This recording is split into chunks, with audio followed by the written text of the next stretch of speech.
Hey, two special announcements before we get started. A, I've got a brand new webcam, which means you get to look at my stupid handsome face for the entirety of this video. Unlike that fucking Metal Trench's Scariest Album podcast collab thingy, whatever the fuck I'm calling it.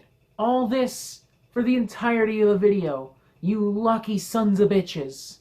Oh, and also, the Metal Meltdown recently crossed 5,000 subscribers. Isn't that insane, Anna? Yay! Ah! Isn't that insane, Chompy? I'm gonna assume he's screaming too. Where is Chompy? He's somewhere on the bed. He's somewhere on the bed? Cuddly. He's all cuddly. Well, he's getting all cuddly. We won't disturb him then, but thank you very much. I love you. Anna loves you. Chompy loves you. We all love you. Thank you for your continuous support and all that nonsense. I know I can be an annoying, stupid fuck sometimes. It's nice to know that y'all are you're willing to tolerate that stupid, annoying fuckery sometimes. The Sleep Token and review and the Ice Nine Kills reviews not being the best examples of that, but fuck it. Hey, live and learn, whatever. Right? Right, Anna? Yes! Okay, cool. You scared me there for a second. It's all good, don't worry. So once again, thank you. I love you. Now enjoy this brand new interview with Ben Savage from Whitechapel.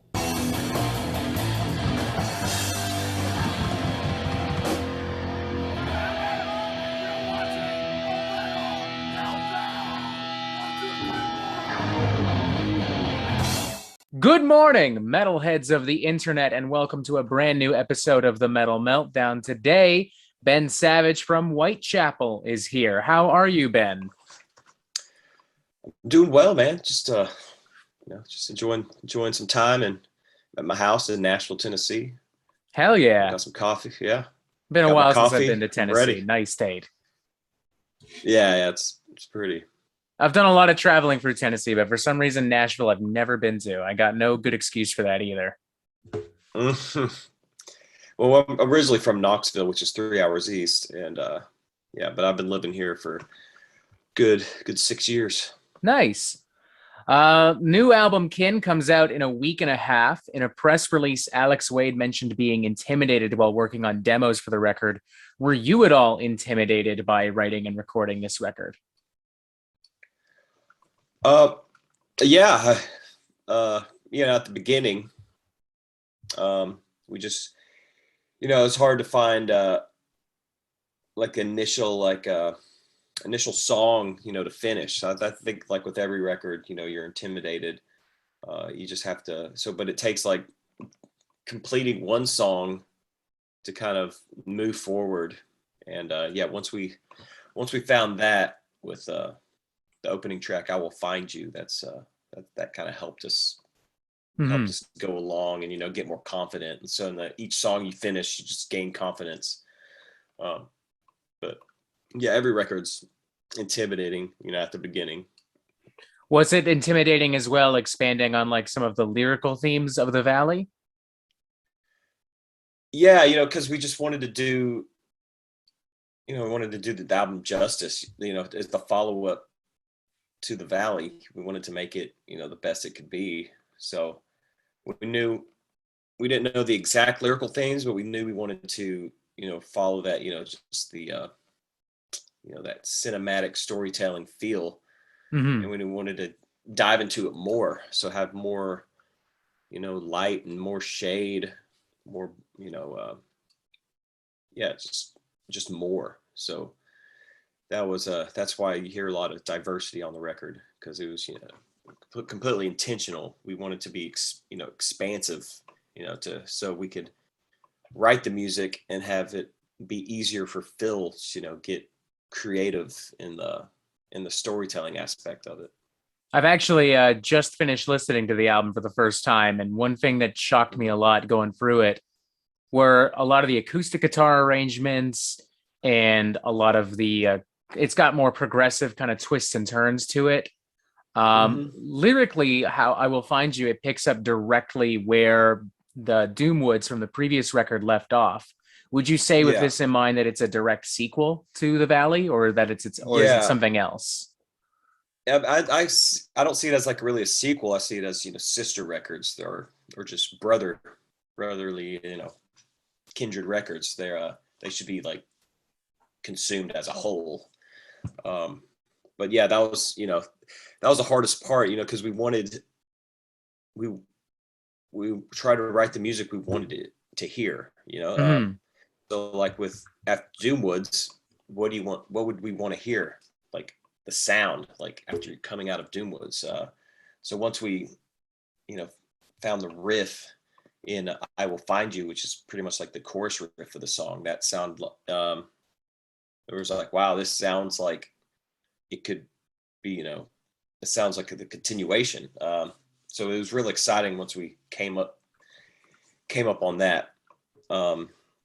Yeah, because it's a heavy riff, but it's got just this cool dense melody, and it just really sounds like like a mountaintop. If the valley was a valley, the opposite of it is a mountaintop. So that's kind of like a running theme in the album too. Just that rising sound. It was very intentional. It was really like hidden things in there. Is just that rising sound, because we wanted the album to feel like it was rising to this peak. It's like, as far as opposite of a valley, you have a peak. So that kind of gave us more of a intent to continue. It does feel like that. It does feel like there's a lot of tension constantly being built up, and it's constantly rising and elevating from one song to the next. Would you say that, considering some of the more unpredictable twists and turns, considering some of the melodies and the lyrics, would you say that this is Whitechapel's prog metal record? Yeah, I mean, it's definitely the most prog metal, I'd say, as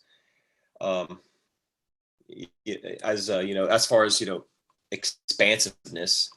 I think a lot of our albums really kind of fit prog metal. I mean, if you consider it like unorthodox song structures, you could say This Is Exile was sort of a death metal prog album, but it just doesn't have the I guess to consider it prog metal, I guess it has to have I guess more melodic sections and more singing and stuff. So I guess we were more obvious on those influences. But I've been a fan of prog metal since I was a teenager, so it's like it's ingrained in us.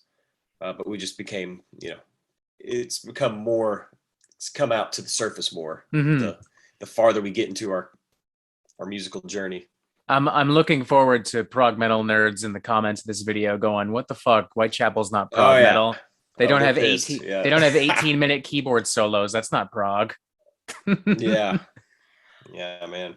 Maybe next time. With this in mind, though, how would you respond to fans who would prefer that you return to a more straightforward kind of death metal or deathcore sound? Well, this is just who we are at this point. This is what interests us. This is what makes us want to continue writing music. But we love that style. We still do. Like, I'm still like the songs on the album are real, like the heavy songs, like the Lost Boy and stuff. Those are kind of, and Broadstroke Symphony. Those are really throwbacks to like the bands that we grew up listening to, when we started, like Beneath the Massacre and Red Chord and stuff. You can hear a lot of that like old school, deathcore energy in there, and which is a great tool that we use for for the storytelling aspect of the band. Just gives it more just weight. It just makes it more dramatic. Like we really wanted to make this album like our rock opera, or deathcore opera, or however you want to put That's an interesting term for it, because it does kind of have like the size and the scale, I guess, of like a classic rock opera. Yeah, and it follows a linear storyline too, because we wrote the music first, and then we sequenced the album how we wanted to hear it, musically without like vocals. So like track 1 through 11 were sequenced out before Phil wrote lyrics to it, and then he wrote lyrics starting from the beginning till the end. So it is, in all terms, a like a play, or or like a book or a movie. It just starts from the beginning, has a beginning, and it has, the It has like, storylines, yeah, like, catharsis and like story beats that I yeah, would expect from like a play, or I guess maybe in this case a musical, because there's like songs and stuff. But yeah, yeah. So it ends. It starts out from when Phil's leaving the valley, mhm. and then he creates manifests this alternate dark reality inside of his head, and it's just kind of like a constant battle, like throughout the record, like them trading realities and battling. And there's also necromancy and Blood-Soaked Symphony, where the evil self resurrects his parents to to kind of just convince him to go back to the valley. Mhm. And there's the battle in without us. That's like the final, like the final reckoning. And then it ends with the title track Kin, which is the final chapter, and the book is closed. So yeah, and all, yeah, it's just it's an it's an opera or play, or however you put it. Unironically waiting for some opera elements in the future. I'd like, Yeah, maybe we'll uh, get some Flesh God Apocalypse that'd be opera. pretty cool. Like you could do that. Like just do Kin, but like with a live orchestra behind you. I think that'd be pretty badass for like a special concert or something. That would, yeah, I'd love it. If it's in the budget, if people would, Yeah, if come we'd to think sell of it, yeah. tickets, totally, yeah. Do you feel that there's anything made more poignant about the album, considering the confusion and the chaos of the past year? Because I know the album was written during quarantine and during COVID-19, but do Yeah, you feel like that has at all? Do you feel that that has at all directly impacted anything you've written and anything you've put into the album as well? yeah, 100%. We had all the time in the world to work on it, and we also thought, hey, we may never tour again, so why not just let it all hang out? So Mm-hmm. that was kind of in the back of our minds too when we were writing it. And we thought, if we do tour again, then maybe we'll never have this time to work on anything. So we just, we really respected, the situation we were in, kind of, and took it from there. You also worked closely with your wife, Jillian, on this record. She designed the artwork. Am I correct? Mm-hmm. Yeah, What new influences and ideas did she bring to the cave table with that artwork? Or was it like interesting she's just a working with? yeah, it was great. You know, we had the idea.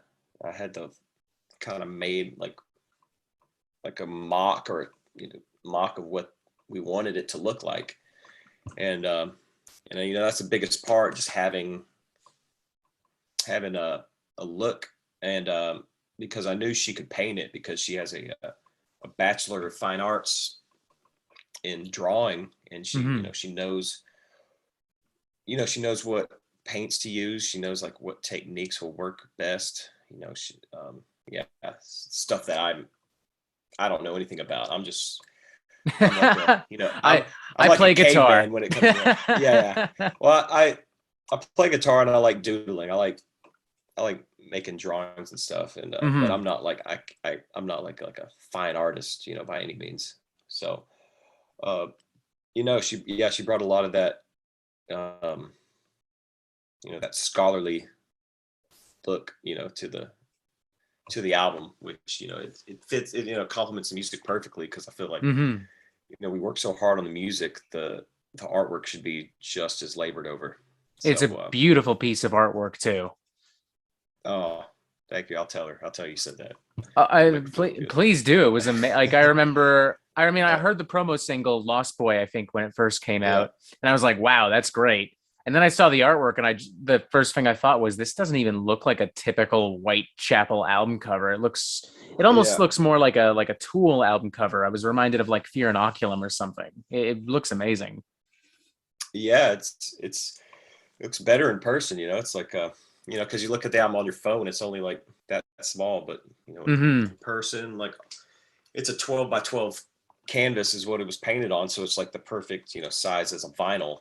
So Hmm. if you own the vinyl, you'll pretty much, get what it looks like in person, which is another cool aspect to it. And you could all see the little details in it, like each dot was hand poked. So each one has its own little like universe in it, which is it's cool to look at. You also worked with Alex Rudinger. Is that how I pronounce his last name? Yeah, Rudinger. Rudinger. You worked with him on this record. He's been touring with you the last couple of years. What Mm-hmm. did he bring to the table that was new and different for the band? He just brought this just his professionalism and he had everything worked out before he went into the studio, so he could kind of like just like with each part, like it seemed like each part of the album he had like 4 ideas for. So he would like drum one part, and then we just kind of like pick the best take, and it just gave the album that solid foundation we needed. Just made all the drum parts that we wrote for the album just better with his Mm-hmm. his adding his little nuances in there. So Yeah, I was really pumped when I heard he'd be on the album. Because he's done some great stuff with Conquering Dystopia. He was on the last Intronaut record, which is one of my favorites from last year. yeah, Was it ever considered that Naveen would join the band full time? Because he did perform on the Valley. it was considered, but he's got his other project, Intheos, with his Mm-hmm. with his with his girlfriend Cheney, and so we didn't want to you know uh, you know mess up anything there. I mean, and Naveen he does his own thing, and we respect that, and he's a great dude, and yeah, so Naveen does Naveen, and no one can tell him otherwise. I And feel bad for the person that would try to. yeah, exactly. He's a force of nature, and we're just lucky to have him, on that album. You just announced coming up for next year a big tour with Cannibal Corpse, Revocation, Shadow of Intent. What can fans expect from a new live Whitechapel set?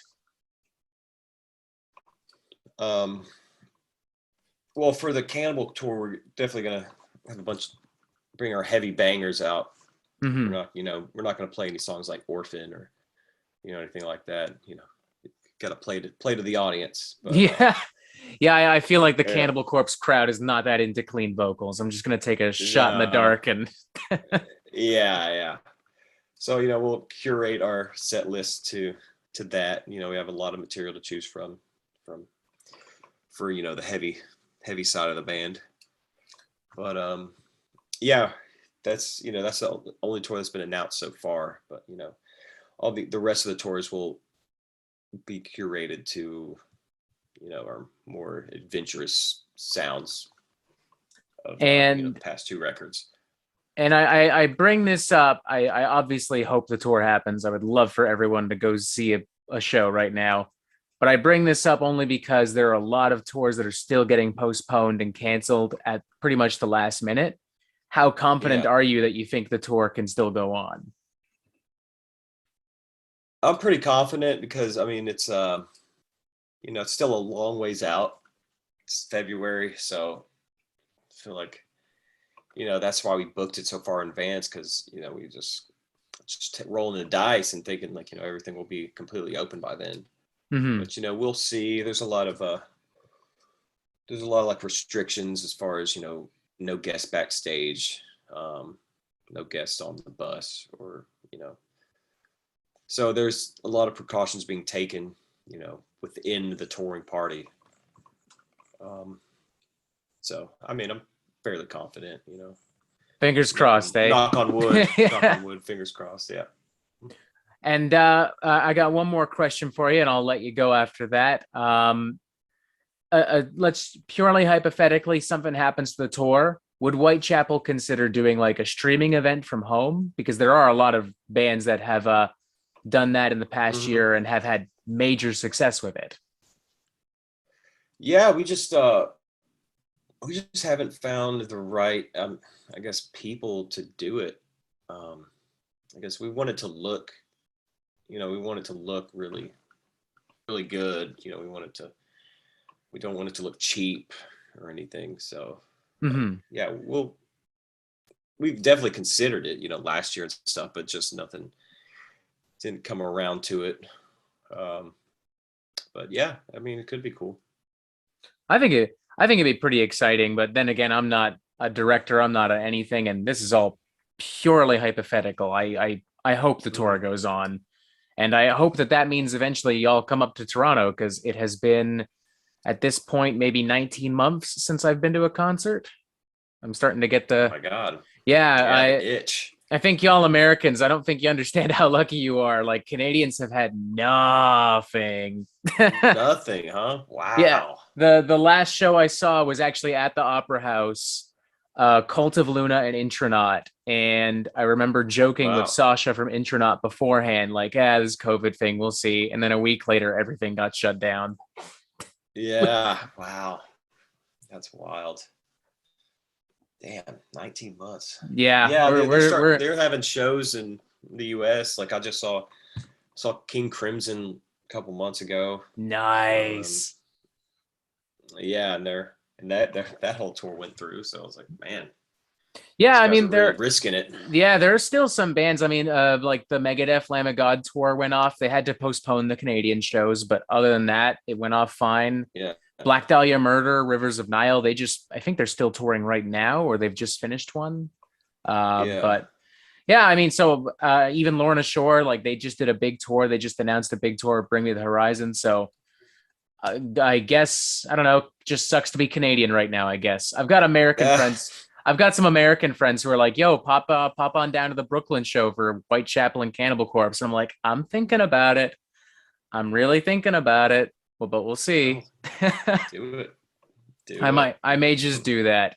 Thank you very much for joining us here, Ben. Anything last minute you want to say to people watching at home?